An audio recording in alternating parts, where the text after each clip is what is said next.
Welcome back, everybody. It is your pal Lauren Chat here with Nerd with a Cigar. How are you, Kate? I am doing well. Thanks for having me again. Alrighty, and it is the first week, or Sunday is Star Wars month, folks. So the theme streams on Tuesday afternoon will be Star Wars themed. I will be doing prequel thoughts this Tuesday at 1:30 p.m. Eastern, and I will also be doing the Barroom podcast on Tuesday night. A special weekly or week recap weekly recap on the 19th, where me and Kate will be discussing Star Wars Episode 1's 25th anniversary. And figure we'll talk a little bit of Star Wars and stuff and what we like about the prequels and the originals and whatnot. Basically showing our love for Star Wars. As well as let's see here. Friday I got the Orange Hat Uncensored, and this Wednesday is Mara Jade and I's Blade 1 topic or discussion on her channel for the ones and twos. And then Thursday is Murder at 1600. So I will be doing those ones this week. And next week will be Blade 2 and Demolition Man. So yeah, we are going to be talking some politics this week or this month, folks. Politics. Literally every movie that we are discussing has some sort of political connotation or other, because Star Wars had politics in it. Political action, that is, folks. But things not political that I learned, or not political narrative. Right, but like things that we can definitely relate to today. Like there's things that I've seen in the news today that I'm going, huh, I saw that in episode 2, or Yeah. I saw that in episode 1, or Yeah. that reminds me of what Senator Palpatine was doing in episode 1. So we can get into that, but I'm excited. I like the prequels. They have their faults, but overall, for my generation is what they were like made for. I think they did a good job. Yeah. So let's say hello to the chat. We got Neozoic, Howdy Orange and Nerd, and good folks in the chat. Fun question: which villain played by Christopher Lee is more interesting, or not? Who would win in a fight, but who is more interesting, Count Dooku or Saruman? Dooku was more aristocratic. Saruman was more twisted and evil. Damn, this is an apples to oranges scenario again. That's a great question. I think Neozoic, you come with the good questions every week, so good job. Includes source material and EU for both. So even with the EU,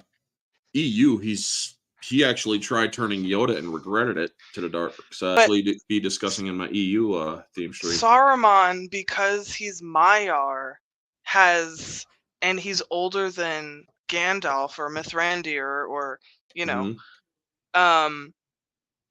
his story, yeah, he's twisted, but like I don't know, there's more history to chew on, if that makes sense. He's more interesting because there's more there.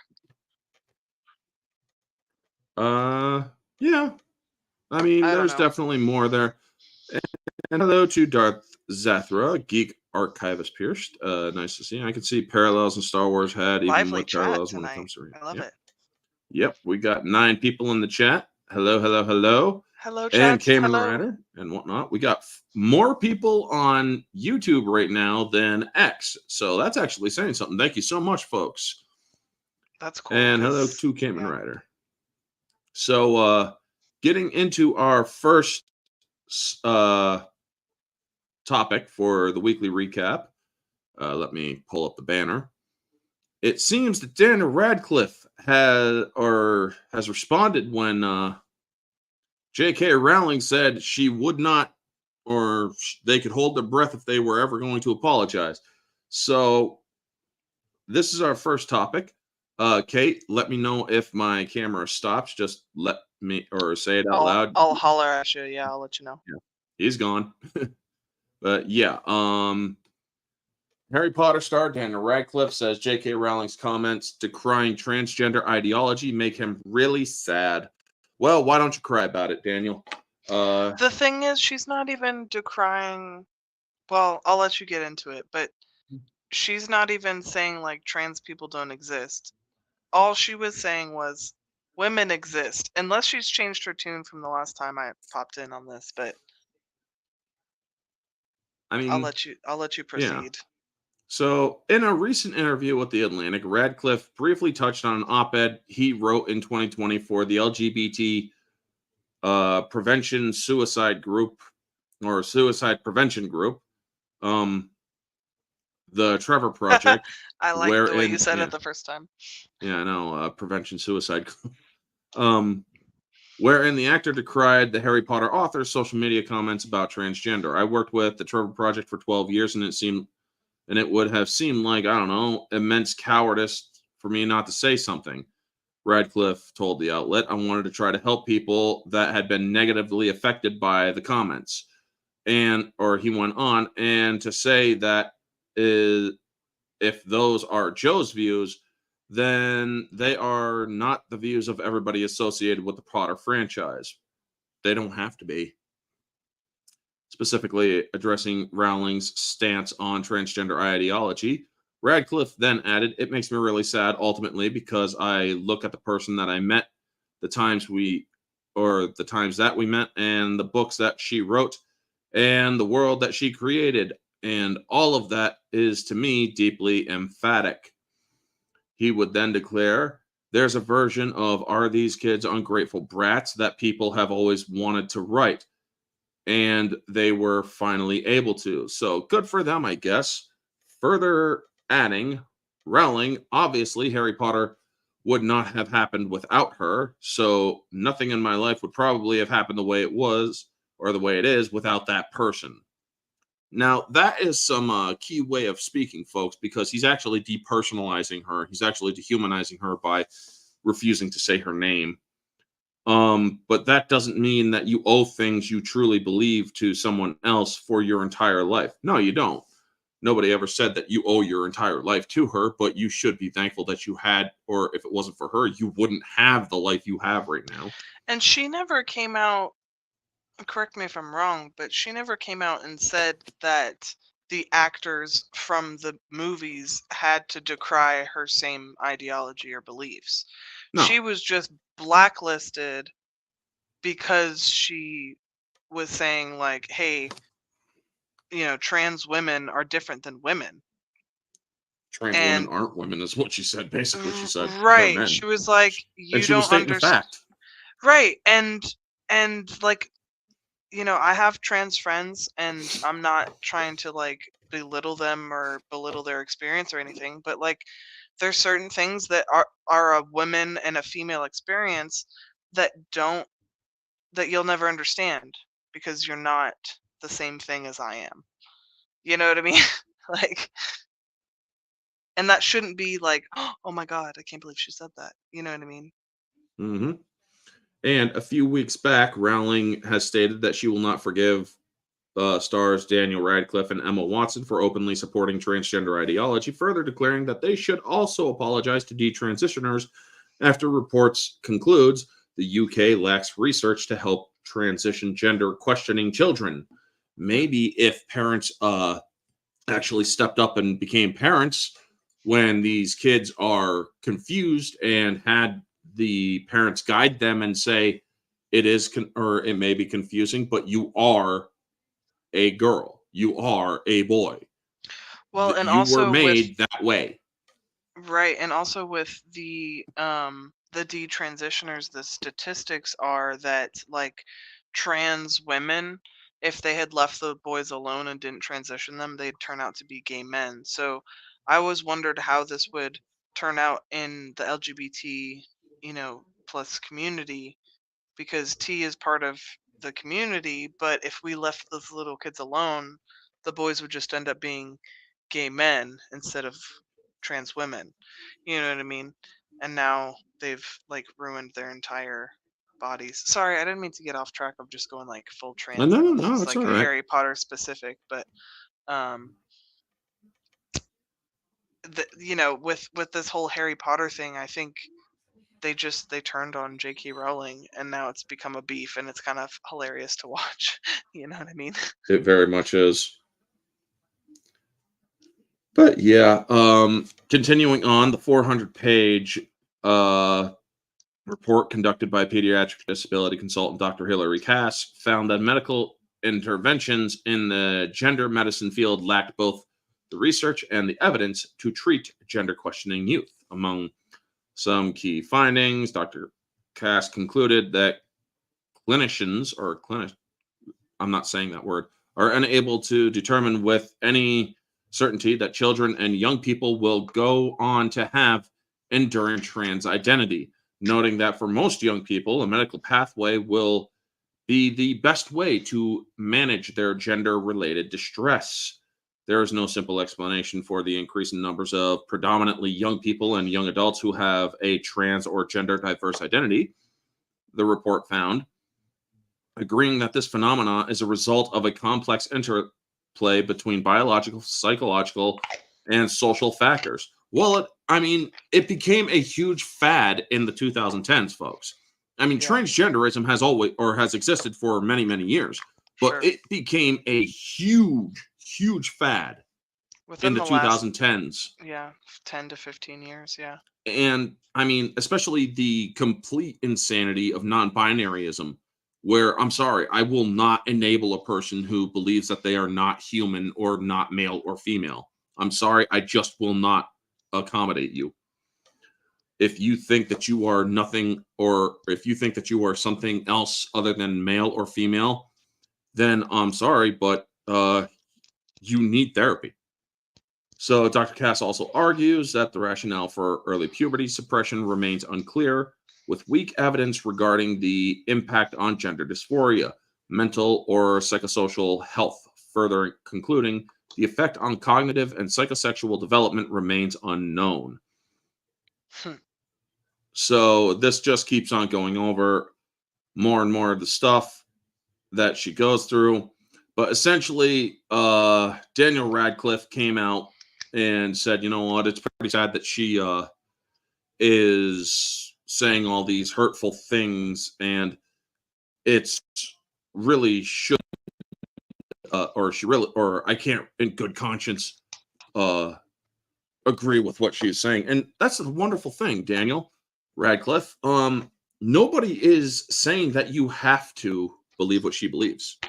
No one is saying that you have to fall in line with everything somebody else says just because you know them or you owe your career mostly in part to them or to their contributions. He's British. He's not American, so he doesn't have the whole like free speech mentality that we do here. That is very true. You know what I mean?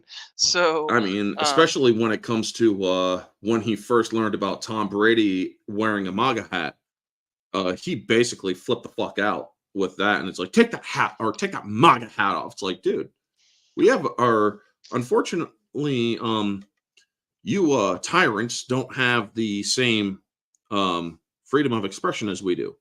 Yeah, us colonials and freedom fighters, we do. Unless I check the map, unless I check the calendar, and I woke up and it was July 3rd, 1776, nothing that any British person says about American politics or policy matters. Like, it's in one ear out the other. Your opinion is valid. We're exactly free. Go fuck yourself, King George. And all of your who's it now? Queen Elizabeth or whatever. Charles? No, she's dead. It's King Charles now. Oh, good riddance. Whoever. Goodbye. I don't know. We do not, or you have no dominion over us. Do you hear that sound, Orange? Do you hear that sound? That's the sound of the sun setting on the British Empire somewhere. Yeah, like 200 years ago. At least to any relevance to us. Yeah. But yeah. See, the whole thing about the JK Rowling thing is she's allowed to have an opinion, period. Okay? Like, I didn't like it when she was super lib. Actually, she's still She super still lib. is. And she was spouting off her BS on Twitter, or X or whatever. No, actually, it used to be Twitter. And then all of a sudden she says one thing that like women exist and like women's spaces should exist and like, hey, let's listen to detransitioners and let's like, she says something that's like kind of based, and then look how the left just like completely blacklists her. It's just it's insane. Like, you have to agree on every single issue, otherwise you're not a part of like their club anymore.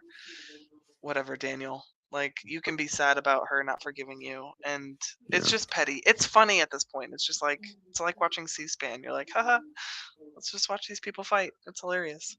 Yep.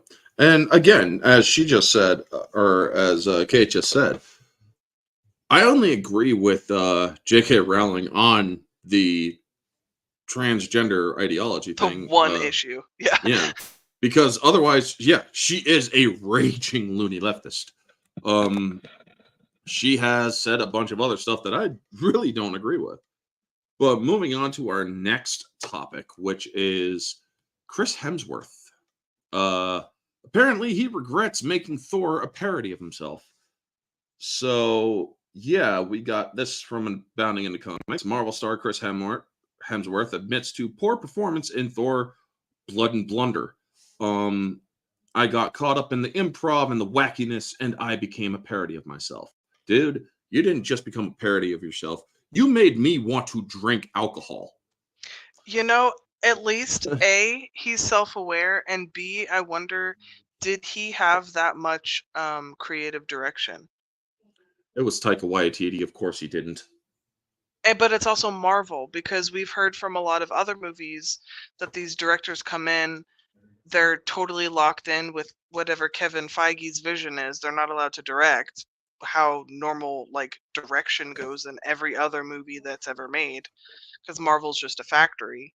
Yeah. They pump out the movie and then they go. So I wonder, did Chris Hemsworth get any creative direction over this? But I'm glad that he's self-aware, that everybody was just like, bro, because watch movie Thor 1 and then Thor Love and Thunder, you're like, wait, what?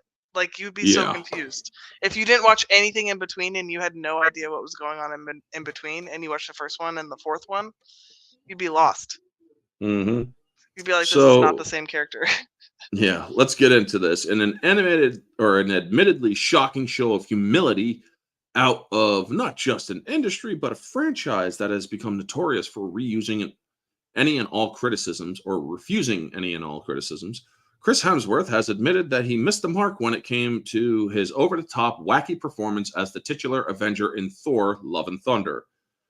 Yeah, you are wearing a fucking hot dog outfit in that picture. Hemsworth publicly copped to his part in the film's failure, which, let's be honest, had little to do with his acting and everything to do with director Taika Waititi's creative choices. During a recent interview given to Vanity Fair's Karen Valby for the May 2024 issue of the print magazine, at one point during the interview, turning to reflect on his history with God Thunder, the actor recalled Valby that while he was thankful for the chance to portray the hero, his sidelining in recent films has begun to make him feel like a security guard for the team. And yeah, it kind of make me a little pissed off too, dude, to be completely honest. I would have read everyone else's lines and go, oh, they got way cooler stuff. They're having more fun. What's my character doing? It was always about, you got the wig on, you got the muscles, you got the costume, where's the lightning? Yeah, I'm part of this big thing, but I'm probably pretty replaceable. Which is sad to say in his own movie, especially when we were looking for a redemption arc after his like depression, obesity character arc in the Avengers movies. So this was probably the last Thor movie, and like a send off, and it wasn't a good send off. You know what I mean? Yep. Further compounding Hemsworth's sentiment was the fact that, even by his own admission, his widely panned performance in God of or Love and Thunder did little to help bolster the hero's overall franchise standing. I got caught up in the improv and wackiness, and I became a parody of myself. I didn't stick the landing. No, you didn't, but that's also very little to do with yourself, dude. They gave you those choices to do that and whatnot, but they also had an idea of what they wanted for the film. Poor Notably, guy too, because he's, from what I hear, he's like a pretty likable guy, and he cares about his work and stuff. So it's pretty sad for him to be known as this character is like his character, right? Thor. Yeah, sure, he has other stuff that he's good in, but this is it. this is And what he's mostly known for. and he didn't stick the landing. He was right. So poor guy. I kind of feel bad for him.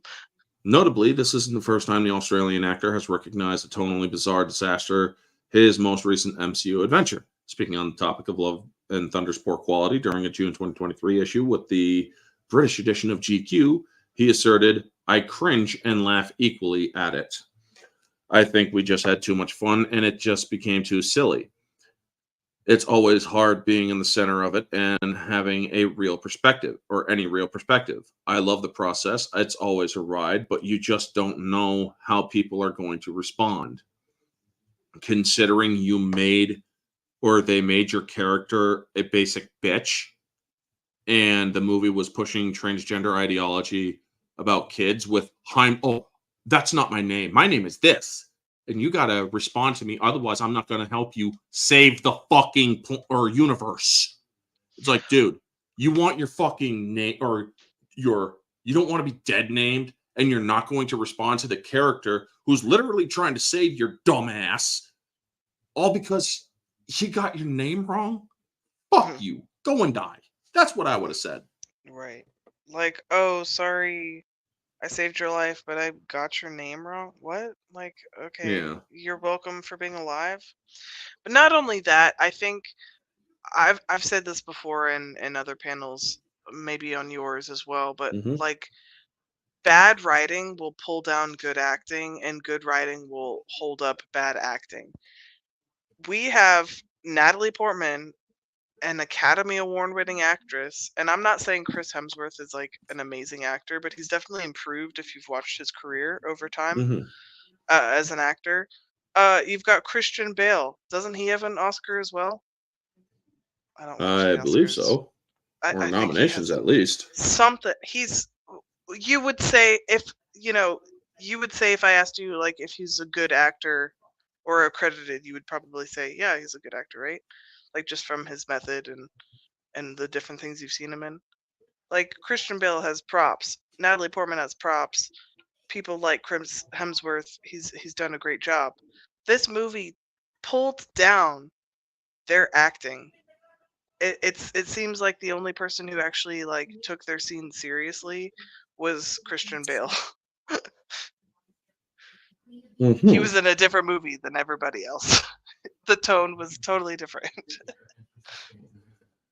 So, yeah.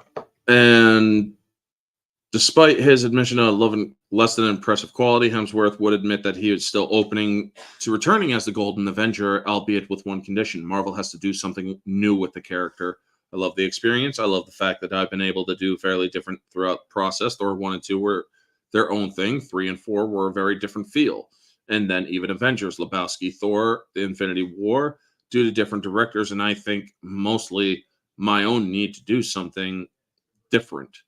You know, I got sick of my character pretty quick every couple of years. If I was going to do something again, it would have to be tonally different. And we'd have to do something very drastic to keep people on their toes. How about go back to being the god that you had to become at the beginning of Thor's tale? I don't think Marvel knows how to bring him back though right now. I don't bring him think back to that is. Yeah. Because they tonally don't have like they don't have an end goal. Like phases 1, 2, and 3 were going toward a goal of like the Thanos thing and Infinity War and stuff. but we don't have an end goal. Yeah. So like, where would we put Thor? It wouldn't make. They should just kind of leave him alone for a minute. If they want to bring him back in like 5 years to have him like Yeah. save everybody, I'd be okay with that. Yeah. And otherwise, it's just the fatigue of those characters in those films who are like, I've seen it. And you know what? It's good that he is actually it's good that he's actually acknowledged this, folks, because the problem, or that movie was going to be a problem no matter what he did, because it was Taika Waititi. He basically threatened fans when the movie, before the movie even started production. I'll ruin your mythos in a minute, baby. Once you threaten fans, your movie's not going to perform right, because you've already kicked out 30% of your fan base at least, because there are a lot of diehard fans who are going to be saying, this better be good, you know? Right, for sure. And he even said it in this article that you just read. Chris was like, we were just too silly about it. They didn't take it seriously. Mm-hmm. Taika didn't take the source material seriously. He didn't even Didn't. know that Hercules was a Marvel character, and he like put him in there. He was just like, I'm gonna just like, oh well, Thor's a Norse god. I'm gonna put some Greek gods in there, and he didn't even realize like, yeah, they did that. It's lucky that Marvel had freaking rights to Hercules, you jackass. Right, you fucking idiot. What if they gotten sued? That would have been the funniest shit. Cause this is the same set that Taika went up to Natalie and was like, hey, they're giving me a Star Wars movie. Do you want to be in a Star Wars movie? And she's like, hello? Yeah. Queen Amidala, anyone? Yeah, I love that. It's like, dude, I was already in Star Wars. Why the hell would I mean? Unless I'm gonna she's be like, a freaking... I'm the mother of Star Wars. Like Luke and Leia, I'm their mom. Yep. Neozoic asks, do you think Chris Hemsworth Thor was or has the worst luck out of the Marvel Trinity? Ooh. Probably because he got the worst send off. Yeah. If that was probably. his send off. Yeah. That was probably his send off, so yeah. Although he got 4 movies. Well. But then again, so was Captain America. Well, no, Captain America isn't getting 4 movies. The name Captain America is getting 4 movies, but I think Captain America got the best movies. If we want to talk about Captain America, got the best 3 movies. I didn't particularly like the first Avenger. I thought it was just kind of flat, but I knew it was an intro, so I was willing to accept it. I think it had its flaws, but it was enjoyable to watch.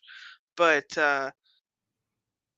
those first movies, it was kind of rough and tumble. Like Iron Man 1 was pretty good. Thor 1 I enjoyed, but had its issues. But yeah, Captain America best music had the best. Yeah, for sure.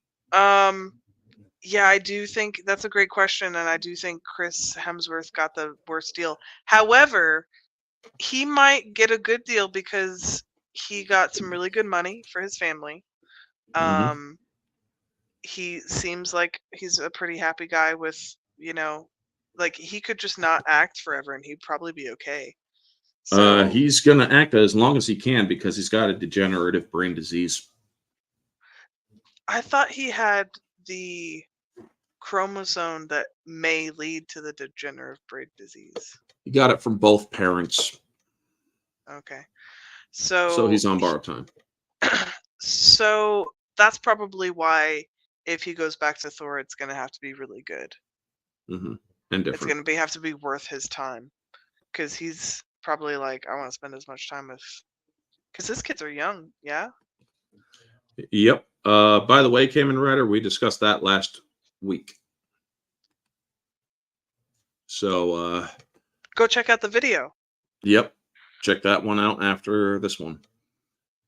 But yeah, as for Chris Hemsworth, I'm glad that he acknowledges it. I got out of theater, folks, and I was depressed after watching that movie.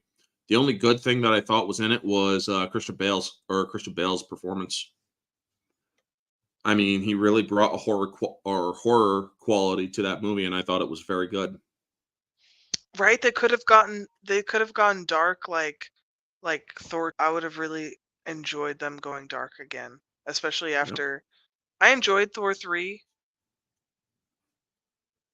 I enjoyed it. I know it had issues, but I enjoyed it.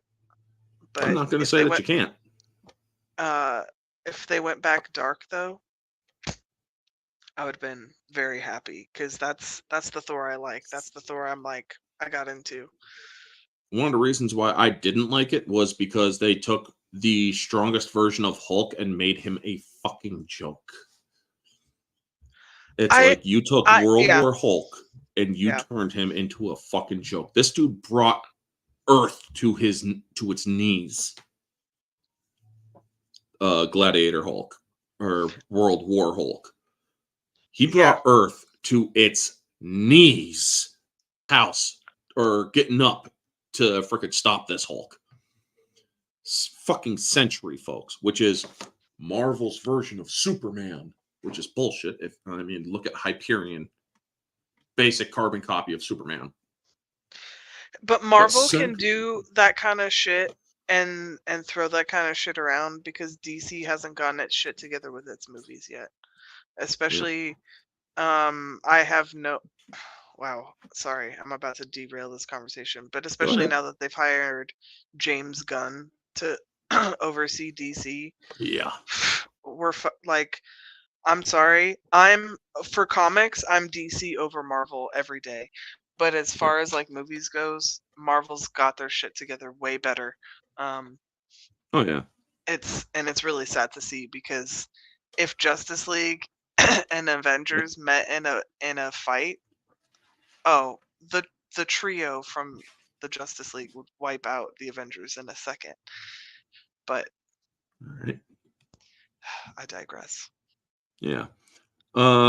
Believe me, folks, I like some of the stuff that came out of DC, but I do not like James Gunn, and I will not support James Gunn in any shape, way, or form. I have made my thoughts on that pretty plain by now.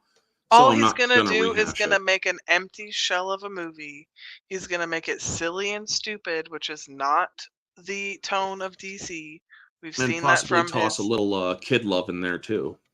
Correct, and then he's just gonna do a bunch of, and I mean a bunch, and when I say a bunch, I mean a bunch of slow motion hero walking shots. Yeah, we've seen it when he did the Suicide Squad movie, and R.I.P. DC. Kamen Rider, do you know how many characters in Marvel can actually destroy Superman? About a handful or more. On whose side? On Marvel, there's like 4 or 5 characters that can destroy Superman.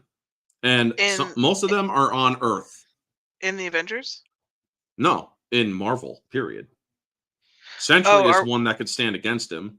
Blue Marvel is a character that can outright kill Superman. Hulk can kill Superman. If we want to split hairs, Scarlet Witch can fuck with probabilities. She can just she could depower him and then kill him. Right, like Phoenix could erase him.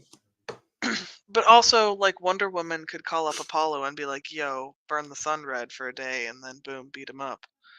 She's already tied him up with the lasso. Like, lots of people can beat up Superman. Shazam can beat up Superman. Superman, the only thing Superman has going for him is that the god of DC made it so he can't be erased, which is fucking bullshit, which is a dumbass god mod that they did because they didn't like the fact that Goku could actually win against him because Goku knows an instant kill technique. That was literally done to stop the debate between Goku and versus Superman. But anyway, we digress. Yeah. That's why I didn't like Superman for a long time, because he was just, they were like, well, he's gonna survive it. Like, ugh, boring. Batman's better. Anyway, go ahead. So getting back to it, the next one is The Marvels, confirmed to be the biggest box office bomb of 2023, folks. Now, That's of 2023. It's not the biggest bomb of all time. No, that is around 18 or no, that's around I don't know. Yeah, 18 million short. 18 million short from being the biggest box office bomb of all time. Wait, what's the biggest box office John flop Carter. of all time? Really? Yep, it lost 250 million for the studio. Wow. Because I kind of liked that movie. It wasn't great, but I mean, I was interested in seeing it didn't perform well because nobody knew shit about John Carter. So I mean, I it's didn't like, either, but what I is this watched the shit? movie and liked it. Yeah. Oh yeah, I don't get me wrong. I'm probably going to check it out eventually, but let's get into this because this is hilarious. That's so fun. Wait, so hold on. The two biggest box office flops of all time are both Disney. Yep. Sorry, go ahead. Yep. So, The Marvels confirmed as the biggest box office bomb of 2023. Widely panned sequel resulted in $237 million loss for Disney. The apps, or to And surprise, that's not even far off from the $250 million loss. 237 million? Yeah.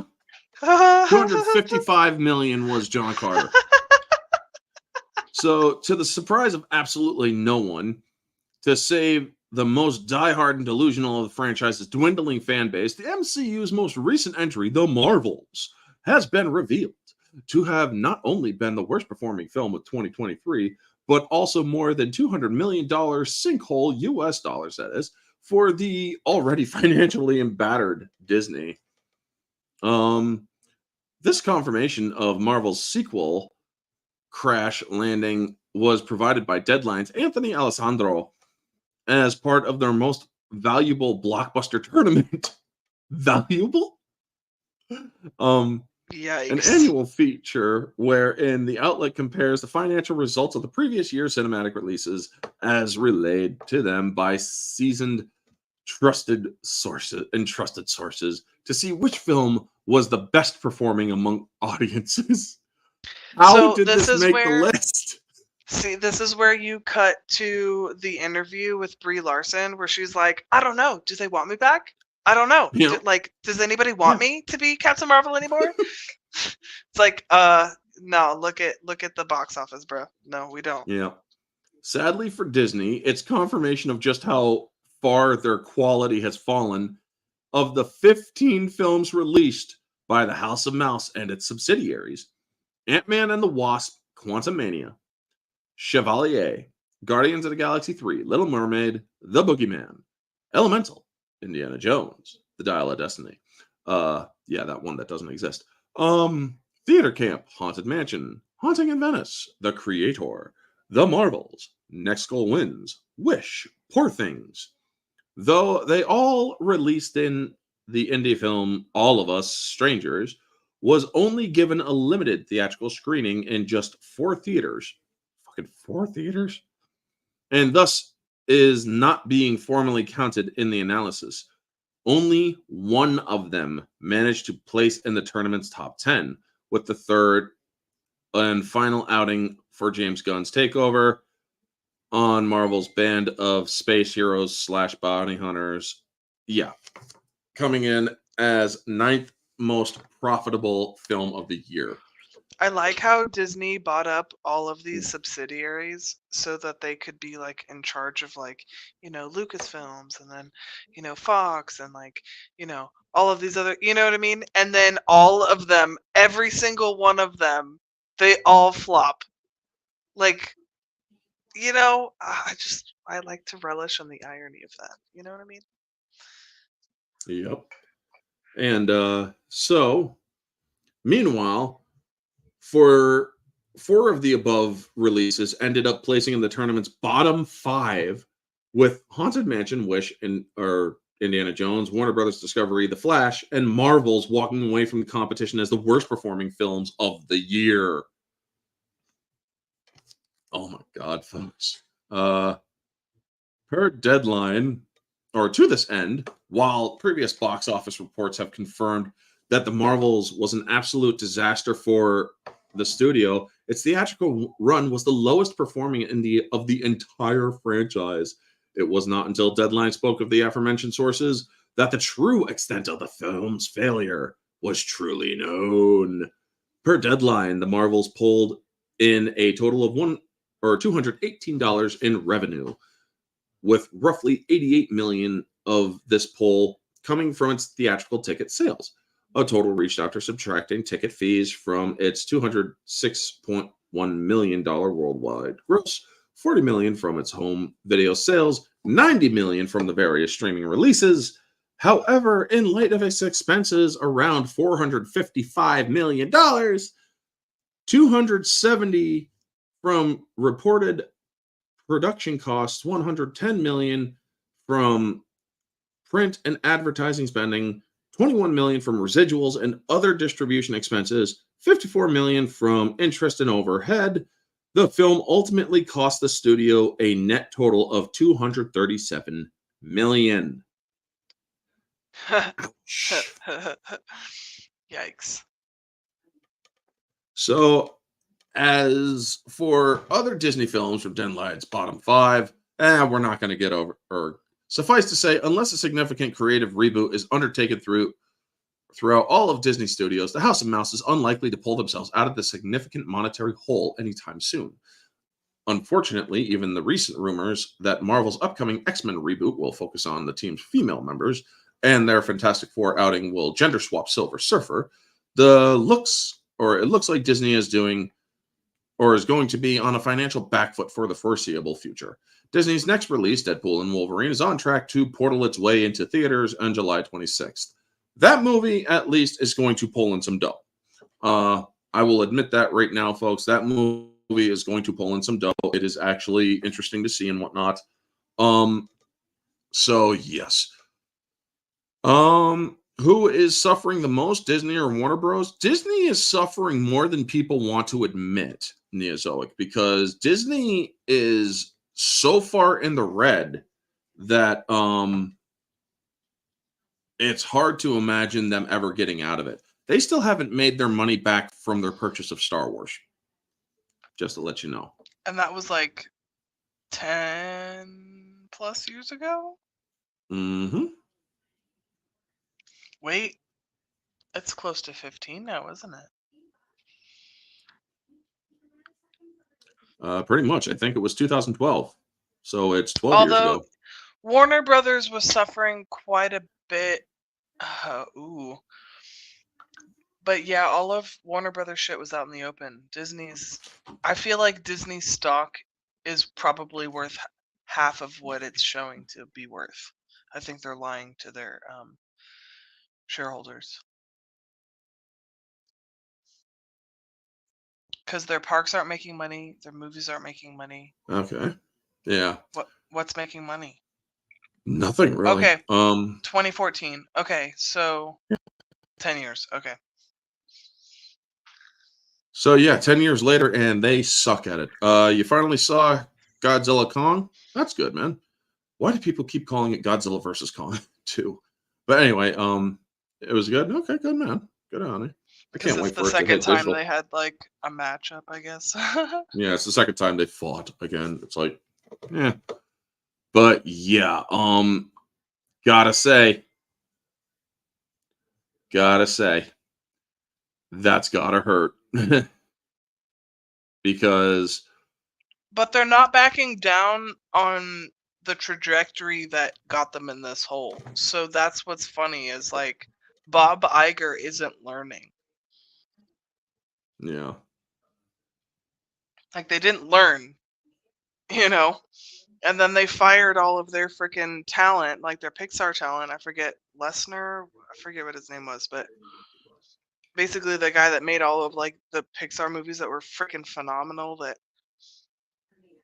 made Disney want to buy Pixar. Like, okay, you want to fire all of your really talented people for DEI stuff. All right, okay, cool. See what happens. I mean, I can't believe they actually thought it would be a good idea for that. So, what is the next story shall we get to here? So, our last story is Robert De Niro makes an insane Trump deranged rant. Now, folks, I do sometimes get political, but this is a very political bit.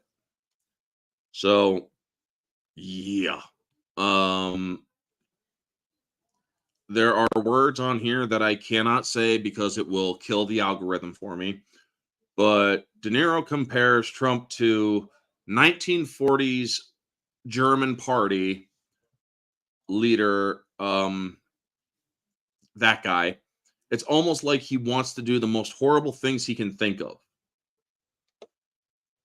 Folks, I have heard some pretty stupid things, some outright retarded things come from people from Hollywood. This is taking the cake. This is taking the cake, and most likely De Niro is going to smash his face in the cake and eat it as well. De Niro and Alyssa Milano are the two most, like, what the fuck takes in Hollywood? Mm-hmm. So, far left actor Robert De Niro has joined the very exclusive club of Hollywood stars that have tastelessly compared Donald Trump to 1940s German party leader A.H. Not to be confused with Amber Heard. Baselessly claiming that re-electing the former president would be effing scary. In a recent interview with MSNBC's Stephanie Ruhle, who quoted the actor's own words calling the former president a con artist, De Niro declared he is more than that to me, later adding that he believes Trump is sick. He's really genuinely a sick person that somehow has been allowed into our system.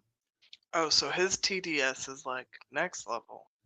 His TDS is actually matching a certain German 1940s party because he doesn't like the fact that somebody exists in his space that believes differently from him. Oh no, how dare they? Yep, and I'm tired of calling him names. You are comparing him to a very insane person. He just can't be anywhere near the office of the presidency. Why can't he? I'm old enough to remember a presidency under Trump. I remember, and it was pretty a lot decent. Yeah, it was pretty good. We had great gas prices. We had great food prices. Holy crap, man. Under this current one, my family, my mom, my stepbrother, and me, we've had to ration our foods, or we had to ration our stuff. We've had to ration. I make more money now than I did under Trump, and I'm doing less. Like, I'm doing worse off. Yeah. But I make $25,000 more now than I did 3 years ago. And inflation has gotten so high that it doesn't even matter. Yeah. Right. Yeah. Crazy. So, sorry to get into politics, everybody. No, it's all right. This is a political topic. Regurgitating a question De Niro has been asked in more than one occasion in recent time. Ruhle inquired, "You play a lot of bad guys. Would you ever play Trump?" To which the actor replied, "Never. There's nothing about him, not one redeeming thing in him that I can see, ever." His TDS is next level. This dude literally belongs in a bug house. It's funny. I was just thinking that he actually became president. He continued before without bringing forth any piece of empirical evidence to back this or his delusional claim. De Niro accused he could have done things, and instead he just had to do it all wrong. He is so, as we all know, he is so narcissistic and self-centered. Trump, you are so freaking nuts, dude. Trump, narcissistic and self-centered, he donated his quarterly salary to charity. He was president for free. Also, even let's play devil's advocate. Let's say he is self-centered and a narcissist. Who cares? Did he run the country well? Yeah.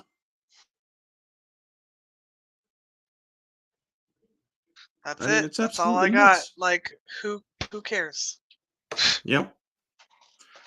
And When really, asked, you're calling someone self-centered? Your whole freaking career is based off of people liking your shit. Really? You want to call yeah. somebody else a narcissist? Okay.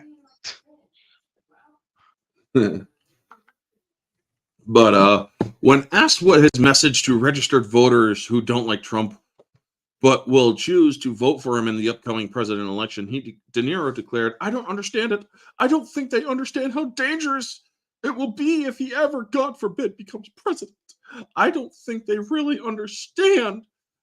And historically, from what I see, even that place, they had it with that guy. Don't take him seriously. And he looks like a clown and acts like a clown. Mussolini, same thing." And it's like, dude, when Trump was in office, no new wars. There was no genocide happening either. There was no there weren't even, as much as they wanted to claim it, there weren't even concentration camps. Well, and here's the thing too. They want to act like we've never seen Trump in office. Like, oh, if Trump gets into office, this, and this will happen. Did that happen in the 4 years that he was president before? No? Oh, okay, cool. Good talk. Glad we Yeah. cleared that up. You know? It's like Trump won't leave office if he's elected again. And it's like he left office without a problem on January 20th. Right, exactly. Like, okay. All right, guys. Like, please back up what you're gonna say with any evidence. Because didn't you cover this, Michael Rappaport? Mm-hmm. He's now switching sides because he's realizing, oh wait, the Democrats hate Jewish people, and I'm Jewish. Oh no. Yeah.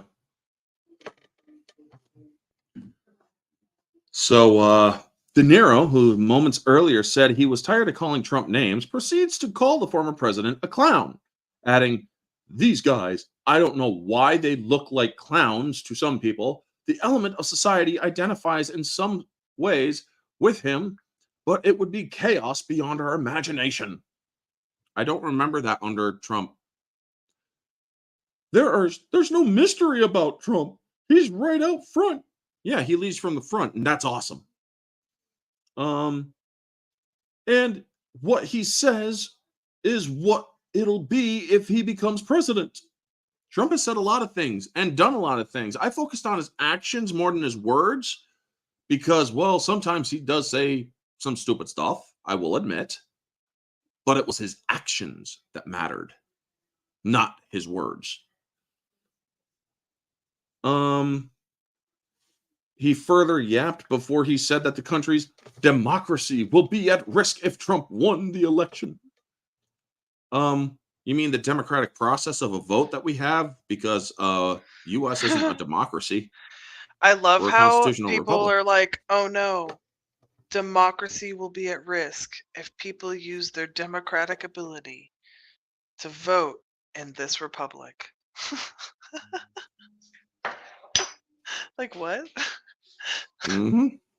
Do you know that we're not a democracy, you guys? Like, please understand that we're not a democracy. Can't wait to vote for this guy, by the way. For a third time. Yep. Not because I was cheating, but because, you know. Oh, yeah, we know. I always keep saying that democracy is great, of course, but democracy people take for granted. It is a word some people don't even understand. They take it for granted. The actor lamented. It's about right and wrong, period. Trump is a monster.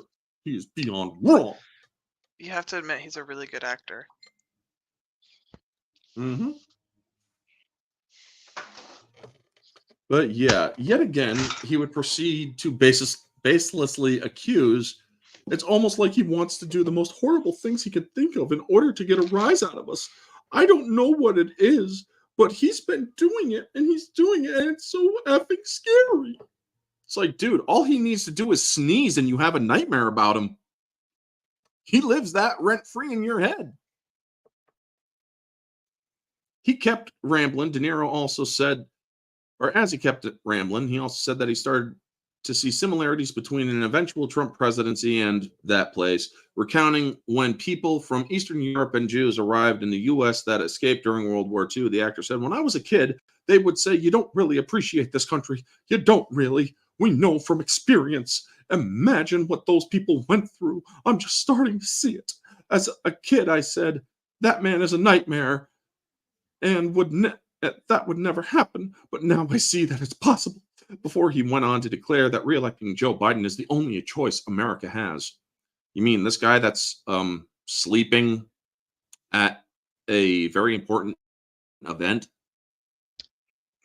And the guy who definitely is not pooped his pants at public Yeah, events before. who crapped himself in front of the Pope, who admitted on TV that he sold foreign powers state secrets. Yeah. Oh, he took showers with his daughter. Yep, that too. He said of Biden, we don't have a choice, and I think it's the right guy. He's trying to do the right thing. We don't have a choice, and I'll say that in a very positive, good way. Okay, folks. Robert De Niro, I think that he has completely lost his mind, and I think that I think he seriously needs to quit. He needs to focus on his kid that I think he's in a divorce battle with in New York City. I don't know if that's concluded, but dude, apparently you need to focus on your kid, because focusing on anything else is kind of driving you nuts. And really, dude, you are so out of your mind. You are homie lost the plot for sure. He lost the plot. Mm-hmm. I mean, it's just absolutely fucking nuts. It is just so fucking nuts that this guy thinks this way. And I'm thinking to myself, you're saying all of this, and yet Joe Biden literally did a speech with a red background and military in the background that was very reminiscent of a certain 1940s German party. And he was also saying, oh, you mean calling Chancellor half Cutler America extremists. Say what? Yeah. You mean Chancellor Cutler from V for Vendetta? That's what he reminded you of? Chancellor Sutler. Yeah. Sutler, yeah, not Cutler. Yeah, sorry. But it's just absolutely nuts that he oh my god, I can't even talk straight because of this guy. He is just absolutely nuts. I mean, Robert De Niro, you're a great actor. Do not get me wrong, dude. You are a great actor. But you are saying things that are so far out there that there is absolutely no evidence of proof. And you are saying that you are absolutely sure this is going to happen. Several people made these crazy claims before Trump became president. And you want to know how much of that stuff came true? None. He said we would be in World War III if Trump ever came into office. Guess what never happened? We didn't even get a new war. Right. We had peace building in the Middle East. Now under this guy, under Biden, we have an actual war in the Middle East again. So don't tell me that Trump is going to create more wars. Trump was the best goddamn thing in my lifetime that has ever happened to this country. He ran our country like a business, and it worked because he understood the Constitution. He fights for the Constitution. He did spend a lot. I will say that he didn't. Yes, he spent a lot, but he had to do that in order to get shit done. Now, no, I'm behind you. But like saying running it as a business, he ran it in deficit for 4 years. Unfortunately, yes. But the thing is, and yes, he also does have a history of doing that. But sorry, I'm libertarian, so I'm very like cut, like cut. Oh yeah, cut. He wants to. He wants to cut as much, or he Here's the thing: wants to get rid of as much spending as we can. I'm willing to give him a second term because in your second term, you don't have to worry about re-election, and you can do kind of not whatever the fuck you want, but like you have a little bit more freedom because you don't have to worry about getting re-elected. So he can. You don't have to worry about your re-election chances. Also, he hopefully learned from his mistakes in his first term, because I think his biggest mistake was his hiring practices, is the people he hired and put around him. So I hope he learned from that and will hire better people the second term, and I'm willing to give him the benefit of the doubt that he'll do that. So we shall see, because honestly, I've seen 4 years of Trump, and it's way better than these 3 years from Biden. Holy crap. I mean, yeah. It's, folks. Holy crap. Yeah. It literally is night and day here. I would love to see my groceries go down by like 25%. I mean, I'd love to see our gas prices go down back to under $2. Oh, my gas prices right now is like anywhere between $3.07 and $3.27. Under Trump, $1.78. Yeah. Hold on 1 second, folks. $1.78.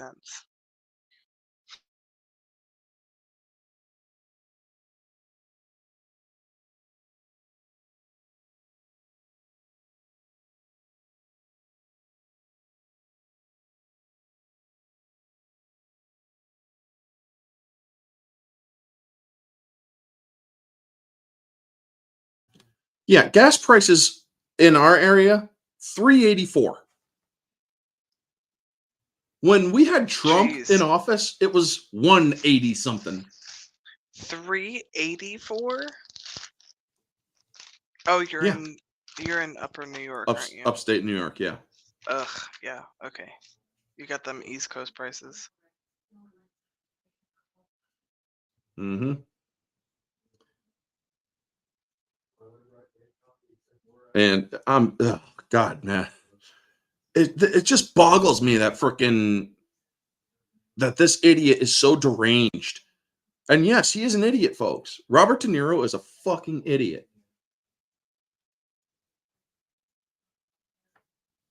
And I'm sorry, but he's allowed to say it.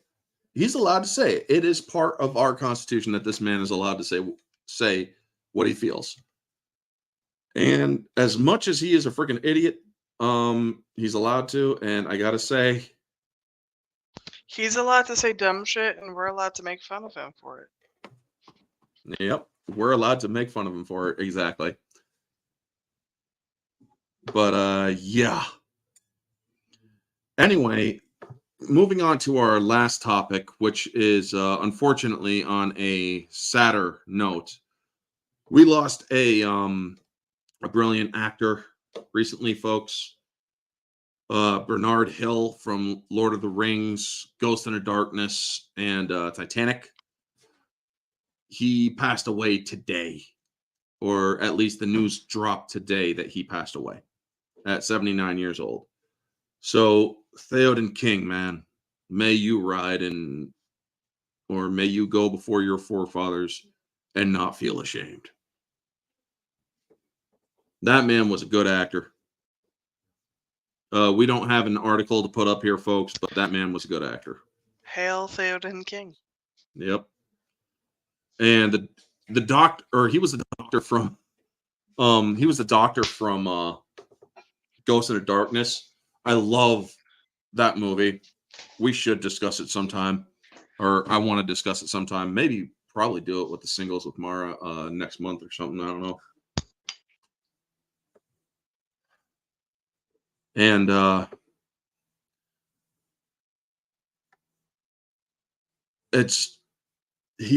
that movie is, he played a good character, and yet it was mostly innocuous, but he still had he had some good lines in it.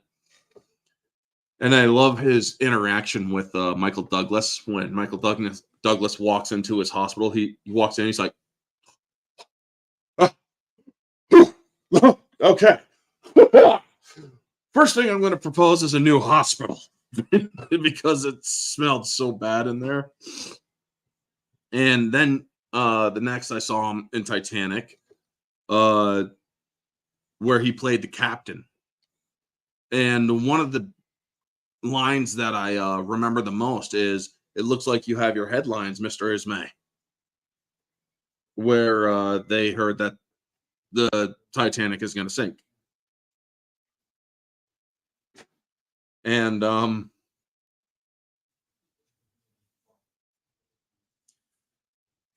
when it came to Lord of the Rings, when I was younger, I saw Titanic early on. I saw it in theaters. Then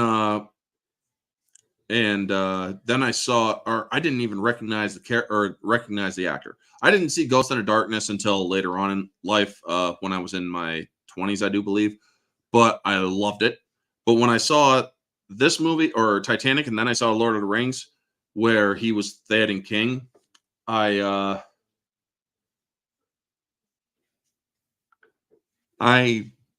didn't or even notice the difference between him and the captain from Titanic, because honestly, he looked so different.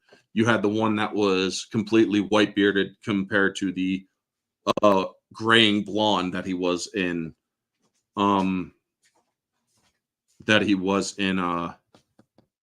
Two Towers. But I gotta say, he had some great lines. He is extremely memeable and gifable in as Theoden. Now or so it begins. And I mean, put in Theoden in the gift bar, walls, and you'll get some upon good walls shit. about with some good shit. Exactly. Some You good have shit. no power here. It's like, holy shit, man. Here's the thing too, is I will say, as someone who has trigger alert, well, I'm about to talk about mental health stuff. For someone who's dealt with like depression and just mental health things, seeing him portray a character who has reached absolute desperation and absolute like lost hope, I will say, like, he did a really good job of portraying that. And I don't know, like, there's something about feeling seen on TV without the whole like, oh, I have to have the DEI feel seen. That's not what I'm talking about. I'm talking about like feeling seen as an emotion for just like a human thing. I think he did a really good job of just portraying absolute despair and portraying like, I lost my son and now we're all gonna die. Like, I don't know. There's something He was a really touching about nihilist. that. He was a Yeah, fucking nihilist in the and movie. and and I don't know much about him as an actor or as as a person, but I will say as an actor, whenever I've seen him on film, I see him, but he's always portrayed his character well, and I've always really enjoyed him as an actor. So, R.I.P.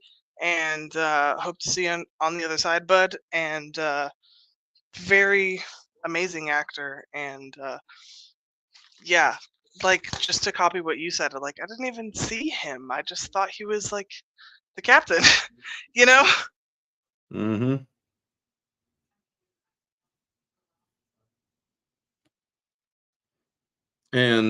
But yeah, as Theoden King, I do believe that if I'm remembering correctly, I do believe that the book version of Theoden is very much different. He still has some For of sure. the worries and whatnot. For sure. Just But as someone who, like, as a teenager dealt with a lot of that shit, that nihilistic shit, seeing somebody portrayed on screen who's a nihilist and then can see, oh, there is hope, you know, was very rewarding for me as a teenager. And so good job to him as an actor, and to you know, yeah, obviously the whole Lord of the Rings team. but yeah, man. I mean, he played a very good Theoden King. He played a very good Theoden King. I mean, there's no ifs, ands, or buts about it that he played a good Theoden King. And I honestly cannot see anybody else playing him or playing that role, because he played it in such a way. And I also, if you watch the audio commentaries of these movies, of the extended editions and whatnot, folks, you will hear some of the funniest stuff coming out. He's like, when they're getting ready to ride for Minas Tirith, and they're doing the slow motion shots, he's like, yeah, I love that shot of me. It's like he's thinking, it's like, did I do this? Did I do this? Did I make sure I turned off all the gas to the stoves? Did I leave anything going or running that I shouldn't have? It's like, I mean, the man is freaking hilarious. And how real is that though? Is like, oh, I'm at work, and like what I was thinking about was like, oh shit, did I leave my stove on? It's like that scene in Deadpool where he's like in the middle of killing everybody. He's like, shit. yes. Did I leave the stove Did on? I leave the stove on? Like, it's Yeah. just so real. That's why it's funny. Yeah, I mean, it is just so freaking nuts. But what did you like from Two Towers and Return of the King most about Theoden? From the movies, obviously, since we're talking about um the death of this great actor. Yeah. I will say the scenes with him and Eowyn were especially Mm-hmm. touching. The scene where he's burying his son, where he was saying that, you know, these flowers have long, hence, you know, I forget the whole line where he's talking about how the flowers have grown on his forebear's grave, and now they'll Yeah. grow on the grave of his son. It's just so moving because you really felt that scene, as an actor, and especially with him in Titanic, where he was like, all right, well, this is our fate, here we are. And I think there's a lot of parallels between his Titanic captain role and his role as Theoden King, but especially in the third one. Sorry, I had a cough. It's Where all right. he's getting everybody ready for battle, and you can kind of tell that he knows this is it. Like, this is the end of his lineage, like, you know. And there's just some very moving moments, or some acting decisions that I really enjoyed. He just did a really great job of portraying that nihilism that meets hope at the end, right at the end. Yeah. I mean, I love what he said to her. It's like, I go to my forefathers who's in mighty company, I shall not now feel ashamed. Because he knew he did everything he could to earn their For sure. their praise, Yeah. their approval. Right, and he didn't think that there was hope for his own people. At least in the movies, he thought that there was only hope for Gondor, because he, you know, initiated that Elrond and that meetup with Elrond when he gave off Andoril the from the shards of Narsil to Yep. so he was like, oh, there isn't any hope for my people. There's just hope for mankind. And, we get that little bit of glint of hope where he sees the smile of his niece, Aowen on the battlefield. And it was just kind of this beautiful moment of saying goodbye, and I hope that's kind of how we remember him as our king, as he dies on the battlefield with honor. But yeah. Anyway, folks, that is going to be our weekly recap. So thank you to everybody who was in here. Came and read it. Neozoic, Geek Detective Pierce, or Geek Archivist Pierce now.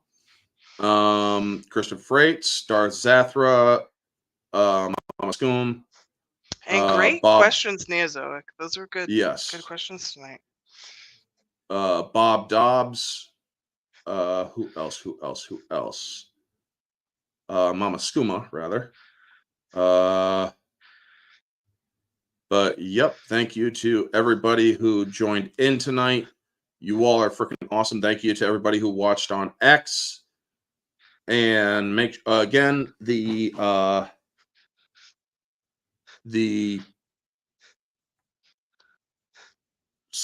god damn it. The schedule for the week, or for the month. Tuesday is my theme stream for Star Wars, the prequel trilogy. My thoughts on them. Then it is Tuesday night, Spar Room Podcast. Wednesday is Blade 1. And Thursday is Murder at 1600. Friday is Orange Hat Uncensored. And then we will be back Sunday with another weekly recap with me and Nerd with a Cigar. So, yep. Thank you to everybody who tuned in. Y'all are freaking awesome, folks. Great comments tonight. Yes, great comments. Anyway, folks, thank you so much for tuning in. I got a friend texting me and whatnot. Y'all have a wonderful night, and always remember to stay humble.